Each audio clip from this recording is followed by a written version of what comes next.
Hello students, welcome to brain press up academy. और last video में हमने स्टार्ट कर दिया था आपके पास में पार्टिकल साइज एनालिसिस के बारे में। पार्टिकल साइज एनालिसिस की बात करी और हमने वहां पर थोड़ा सा देखा था कि 2 माइक्रोन से नीचे अपने पास में क्या होता है, क्ले होता है। 2 माइक्रोन से 75 माइक्रोन तक आपके पास में क्या होता है, that is your silt.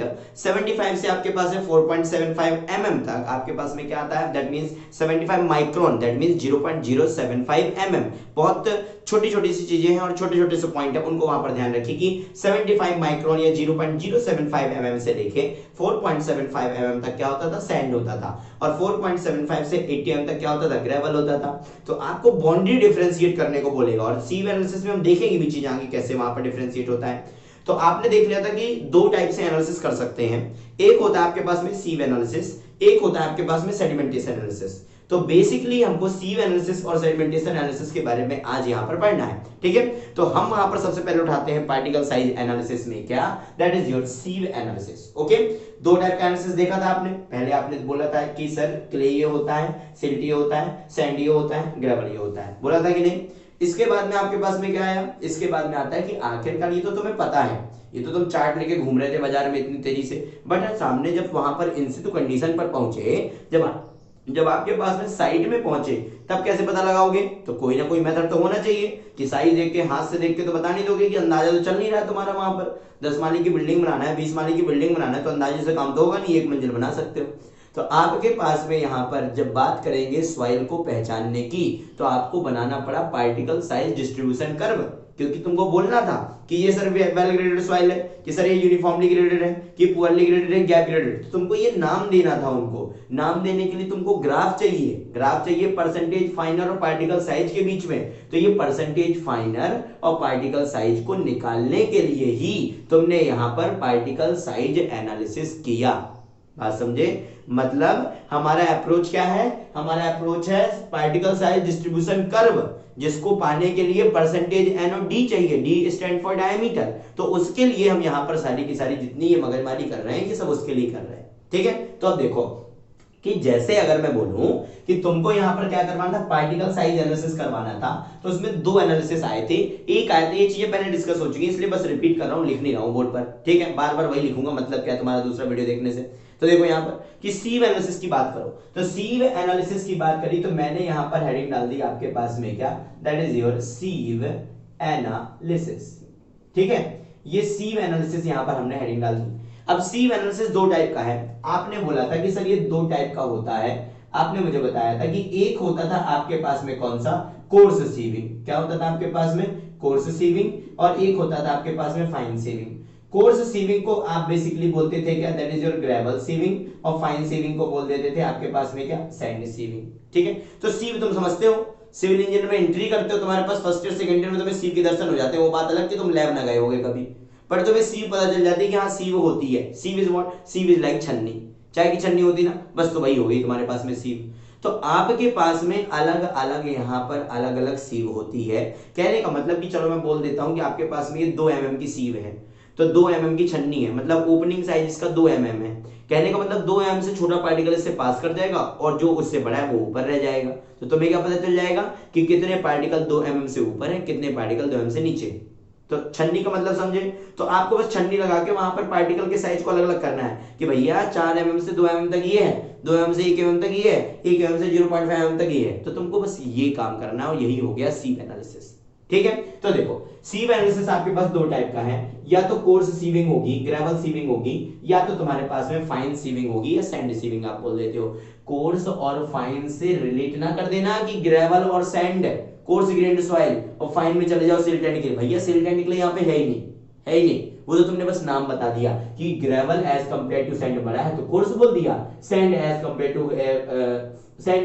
To gravel छोटा है तो फाइन बोल दिया, ठीक है। तो सीधी सुंदर एक बात, सीव एनालिसिस होता है दो टाइप का। आपके पास में एक है कोर्स सैंड और एक है कोर्स सीविंग, और एक है आपके पास में फाइन सीविंग, ठीक है। तो अब देखो ग्रेवल और सैंड के बीच में बहुत इंपॉर्टेंट और बहुत छोटी सी बात और कई बार पूछी जा चुकी है कि ग्रेवल और सैंड के बीच में जो बाउंड्री है वो कितने mm की है।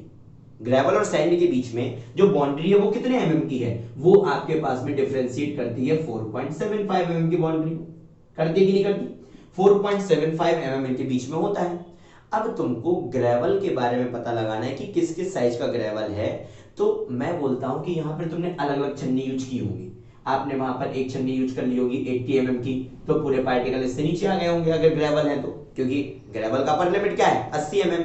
दूसरी तुमने छन्नी लगा दी मान लो 40 mm की, तीसरी आपने लगा दी वहां पर 20 mm की, नेक्स्ट लगा दी आपने वहां पर 10 mm की, और लास्ट आपके पास में छन्नी कौन लगाऊंगा जो ग्रेवल को वहां पर बताएगी कि हाँ ये ग्रेवल है, तो लास्ट आपके पास में आएगी कितने की 4.75 mm की। बात समझे कि ना समझे? कहने का मतलब ये है कि तुमने अगर यहाँ पर एक अपर सीव 80 mm और लोअर सीव 4.75 mm कर दी तो बी सॉइल आएगी कुछ आपके पास, पूरी की पूरी सॉइल 80 से पास कर जाएगी अगर वो ग्रेवल होगी, तो पूरी की पूरी सॉइल 4.75 mm पर रिटेन कर जाएगी अगर इसके ऊपर रह जाएगी अगर वो आपके पास में ग्रेवल है तो। और इसके बीच की रेंज में अलग अलग पार्ट होगा, कुछ 10 पार्टिकल यहाँ होंगे, 20 यहाँ, 30 यहाँ, 40, वो अपने हिसाब से वो सॉइल के ऊपर डिपेंड करता है। मैं जो चीज आपको यहाँ पर बताना चाहता हूँ वो ये बताना चाहता हूँ कि जो आप कोर्स और ग्रेवल सीविंग में सबसे छोटा साइज जो आप लोगे वो कौन सा लोगे, 4.75 mm की छन्नी लोगे, ताकि आपको पता चले कि ये सॉइल ग्रेवल है या नहीं। ठीक है। सिमिलरली जब फाइन सैंड की शुरुआत करोगे तो सारा का सारा सॉइल आपके पास में फाइन सीविंग या सैंड सीविंग की बात करो तो सारी की सारी सॉइल 4.75 mm से पास कर जाएगी और किसके ऊपर रिटेन कर जाएगी, 75 माइक्रोन की सीवी के ऊपर रिटेन कर जाएगी, 75 माइक्रोन के ऊपर रुक जाएगी। क्यों? क्योंकि अगर वो 75 माइक्रोन से भी सॉइल पास कर गई तो आपके पास वो तो सिल्ट में चली गई, तो भैया पता तो हम सैंड का लगा रहे थे तो वो तो कैटेगरी से बाहर हो गया, और कैटेगरी से बाहर हो गया तो फिर मतलब किस चीज का। तो जो चीज अल्टीमेटली अभी भी ना समझ में आया, कुछ भी इतना बोलने पे भी नहीं समझ में आया अगर, तो कोई दिक्कत वाली बात नहीं, अब जो स्टेटमेंट बोल रहा हूं उसको सुन लेना। उसको कहने का मतलब ये है कि कोर्स या ग्रेवल सीविंग जब करवाओगे तो मिनिमम सीव साइज कितना लोगे, 4.75 mm, इससे नीचे की छन्नी यूज नहीं करोगे। फाइन सीविंग की बात करोगे तो 75 माइक्रोन की छन्नी यूज करोगे, उससे नीचे यूज नहीं करोगे।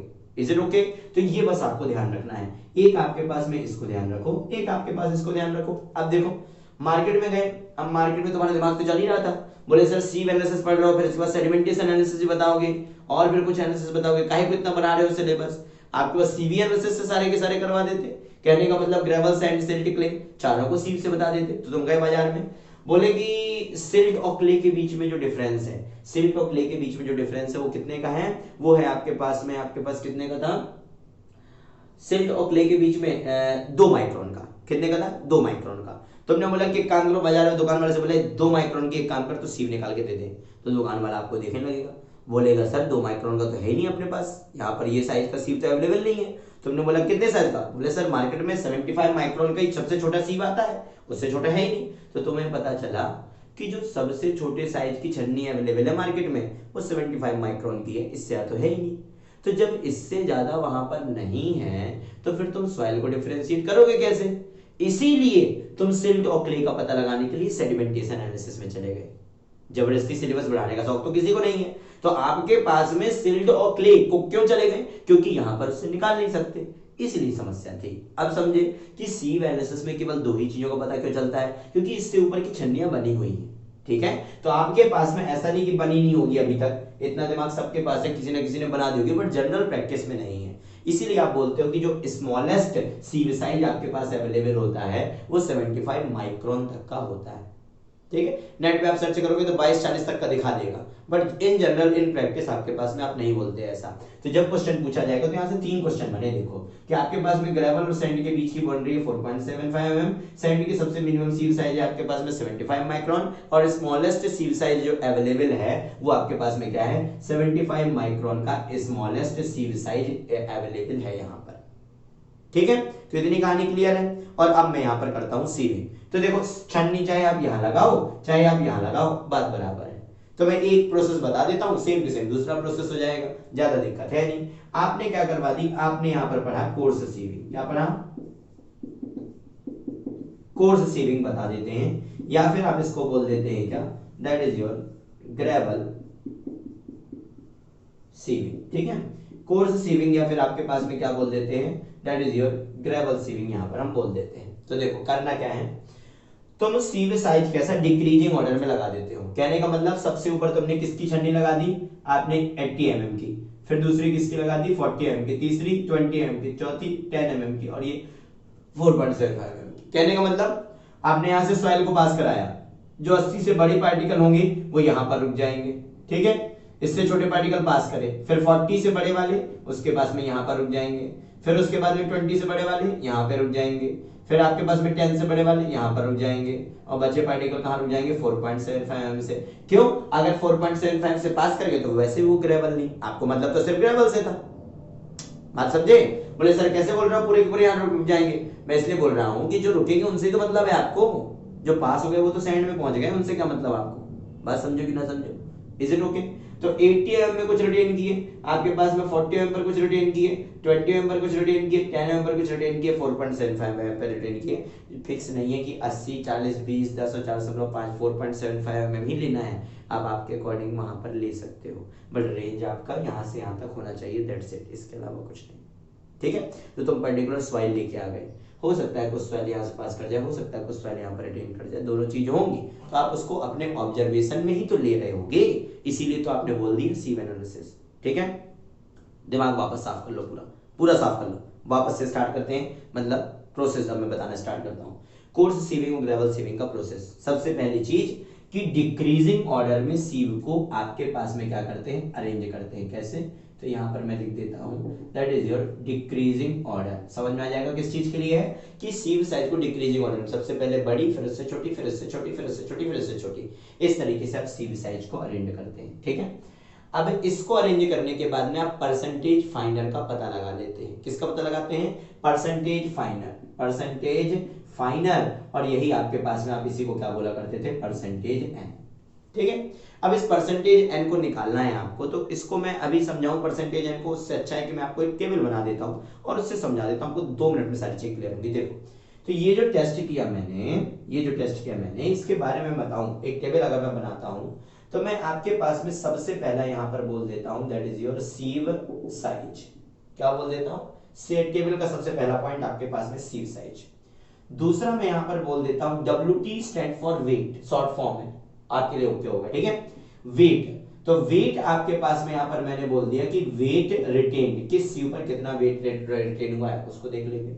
उसके बाद तीसरा है आपके पास में परसेंटेज वेट रिटेन्ड, क्या है कि कितना परसेंट में कन्वर्ट कर लेंगे। उसके बाद में आ जाएगा आपके पास में that is your cumulative percentage weight retained, cumulative percentage weight retained हो जाएगा। और तीसरा आ जाएगा आपके पास में यहां पर परसेंटेज एन, ठीक है। इतनी चीजें आपको निकालनी है। तो अब देखो, मैंने बोला सीव साइज की अगर मैं बात करूं तो सीव साइज मैंने एक ले लिया 80 mm, एक लिया मैंने वहां पर 40 mm, एक लिया मैंने वहां पर 20 mm, एक ले लिया आपके पास में 10 mm, और एक ले लिया आपके पास में 4.75 mm, ठीक है। इतना मैंने यहाँ पर टोटल सीव साइज आपके पास में ले लिया। जब ऑब्जर्वेशन कर रहा था तो पता क्या चला कि मान लो कि मैं 100 ग्राम सॉइल को लेके आया, कितने ग्राम सॉइल को? 100 ग्राम सॉइल को। तो 100 ग्राम सॉइल में से 80 mm पर मान लो आपके पास में रुक गई कितनी, 80 mm पर आपके पास में रुक गई कितनी, 30 ग्राम सॉइल, 30 ग्राम सॉइल यहाँ पर रिटेन कर गई, ठीक है। 30 ग्राम सॉइल आपके पास में यहाँ पर रिटेन कर गई, 30 छोड़ दो आपके पास, चलो 30 ही ले लो, 30 ग्राम सॉइल यहाँ पर रिटेन कर गई। आगे चले 40 mm के ऊपर आपको कितने मिली, 20 ग्राम मिल गई। बोले कि आपके पास में यहाँ पर कितनी मिली, यहाँ पर आपको 10 ग्राम मिल गई। यहाँ पर आपके पास में आगे चले तो कितना मिल गया, वापस से आपको कितनी 20 ग्राम मिल गई। 30 20 50 20 70 10 80, और आपके पास में वापस से यहाँ पर 20 ग्राम, 20 20 ज्यादा सिमिलरिटी बढ़ रही है। एक काम करो, यहाँ पर आपके पास में 25 कर लो, तो यहाँ पर आपके पास में कितने कर लो, 15 ग्राम कर लो, ठीक है। समझाने में आसानी होगी, सेम रिजल्ट देखेंगे तो आपको कंफ्यूजन नहीं होना चाहिए। आपने बोला कि नेट आप कितनी सॉइल लेके आ गए, आपके पास में 40 हाँ हो गया, आपके पास में नेट आप 100 ग्राम सॉइल जो लेके आए थे उसमें से 30 ग्राम रिटेन कर गई, रुक गई 80 पर, 20 ग्राम रुक गई 40 पर, 10 ग्राम रुक गई 20 पर, 25 ग्राम रुक गई 10 पर, 15 ग्राम रुक गई कितने पर, टोटल सॉइल कितना हो गया 100 ग्राम। मैं बोलता हूं मैं परसेंटेज में निकाल लूं, क्या निकाल, किस में निकाल लूं, परसेंटेज में अगर आपके पास में निकालूं तो देखो 100 में से ये 30 का, 100 में से 30 कितना हुआ, 30% हो गया। 20 कितना हुआ, 20% हो गया। 10 कितना हुआ, 10% हो गया। ये 25% हो गया, ये 15% हो गया। टोटल मिला के 100% होगा। 30 20 50 10 60 10 70 80 85 5 90 और 100, ठीक है। तो नेट आपके पास में यहाँ पर कितना हो जाएगा, टोटल मिला के 100%, ठीक है। Cumulative wait retained. कुमुलेटिव कहने का मतलब इसको तो मैंने यहां पर लिख दिया आपके पास में 30 और 20 कितना हो गया 50, ठीक है।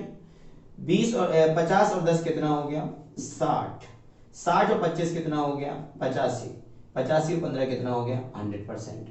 कुमुलेटिव परसेंटेज वेट रिटेन्ड की टोटल करते जाओ कि यहां तक आते आते आपके पास में 30, फिर 50, फिर 60, 85 और यहां तक आते आते 100% पार्टिकल आपके पास में रिटेन्ड हो गए, कुमुलेटिव परसेंटेज वेट रिटेन्ड हो गए, ठीक है।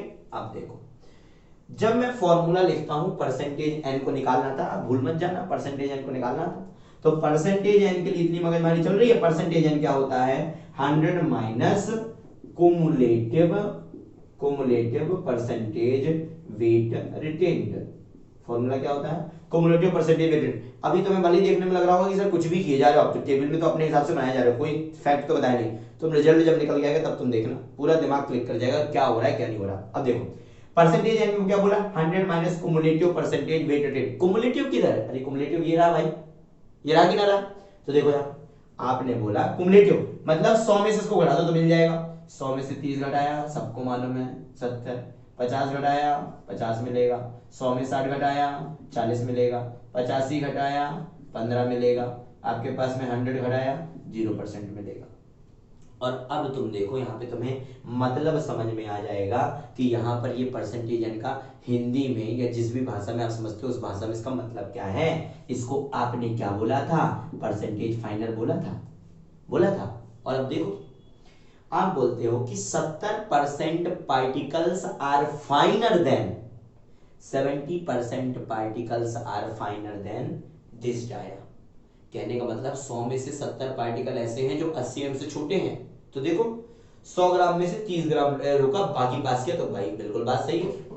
आगे चलो तुम बोलते हो कि 50% पार्टिकल ऐसे हैं जो आपके पास में इस 20 ग्राम से फाइन है, इस 40 ग्राम से फाइन है। देखो तो तुम 50 ग्राम रुक गया था, यहां तक 50 ग्राम रुक गया था, अब इस 50 ग्राम में 50 ग्राम बचा, यही तो बोल रहा है परसेंटेज फाइनल का मतलब। अब समझिए क्या कि आपने बोला कि 70% particles are finer than this dia, 50% of particles are finer than this dia, 40% of particles are finer than this dia, 15% of particle are finer than this dia.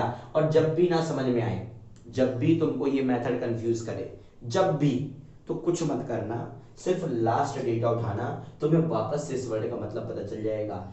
0% particles are finer than this dia मतलब 4.75 mm से छोटा कोई है ही नहीं। अरे ये तो gravel का डेफिनेशन हो गया, ये तो ग्रेवल का डेफिनेशन हो गया, यही तो बता रहे हो। तो सी मैन से टेबल है नहीं कुछ, 2 मिनट में निकलती है।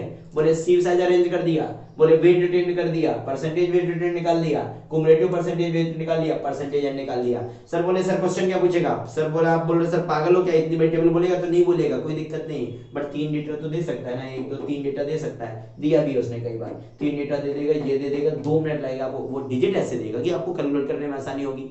बट कैलकुलेट कब करोगे, कैलकुलेट तब करोगे जब तुमको मालूम होगा, जब तुमको टेबल पता होगा, ठीक है, इसीलिए पढ़ाई जाती है, अदरवाइज जबरदस्ती क्वेश्चन क्यों पढ़ाए जाएंगे तुमको, ठीक है। तो देखो percentage N 100 minus cumulative percentage weight retain, आपने यहाँ पर सीट साइज ले लिया, वेट रिटेन ले लिया, परसेंटेज वेट रिटेन ये ले लिया, ये ले लिया, आपके पास में 100 ग्राम रिजल्ट क्या आ गया, percentage N is equal to 100 minus cumulative percentage weight retained.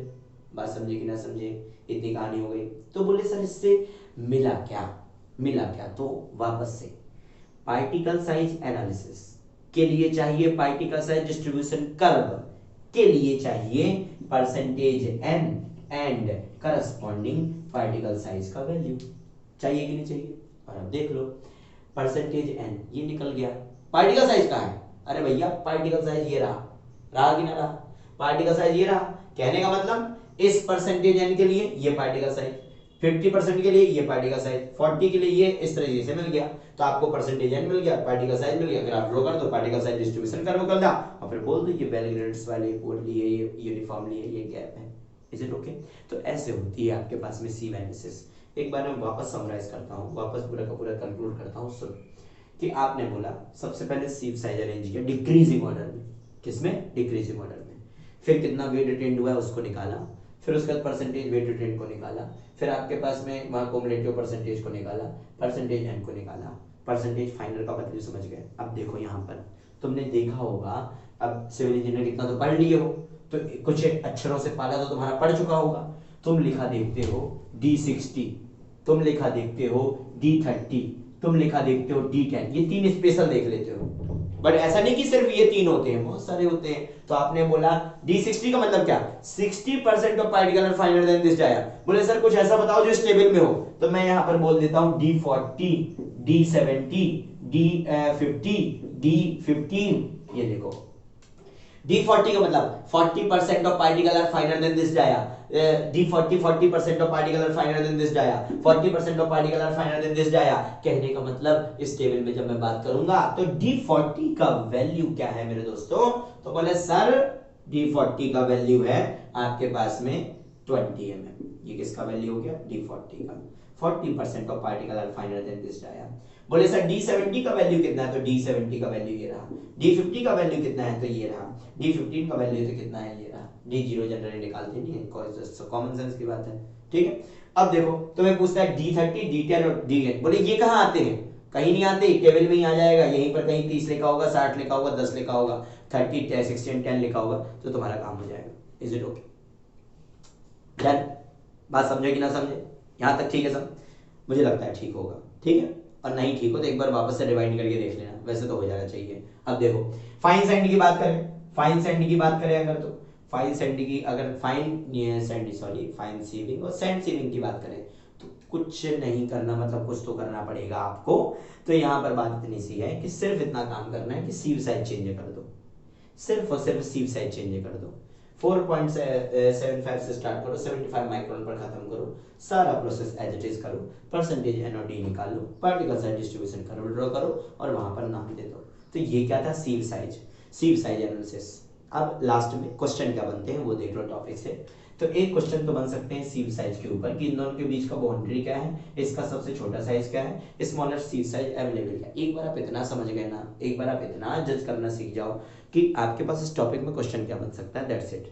Topic को पढ़ने में ही मजा आ जाएगा तुमको और चीजें आगे के लिए क्लियर हो जाएंगी। क्योंकि धीरे धीरे तो हम बोल देते हैं क्वेश्चन कहाँ से आ गए, अगर शुरुआत से टॉपिक में क्वेश्चन को लेके चलोगे तो दिक्कत खत्म हो जाएगी, ठीक है। तो पॉइंट आउट करते जाओ, ये नहीं कि अलग से नहीं लिखना कहीं कि तुमने अलग से कॉपी लिखना चालू कर दिया, पर वही कितना लिखोगे, पॉइंट आउट करना चालू करो चीजों को। तो देखो आपके पास में ये 4.75 mm, एक 75 माइक्रोन, एक आपके पास में, चलो इनके नाम तो कभी नहीं पूछेगा। तीसरा परसेंटेज इनका डायरेक्टली फॉर्मूला पूछ सकता है। कभी आपके पास असिस्टेंट इंजीनियर का एग्जाम होता है, एमपीएससी मेंस वगैरह का एग्जाम होता है, तो उस केस में आपके पास किसी भी स्टेट का असिस्टेंट इंजीनियर का एग्जाम ले लो, तो वहां पर ये डेटा देके आपके पास में कैलकुलेट करने को बोल सकता है। बट इससे फिर वहां पर वो आगे रिलेट करेगा आपको coefficient of uniformity and coefficient of convergence, तो उसके बारे में बाद में डिस्कस करेंगे।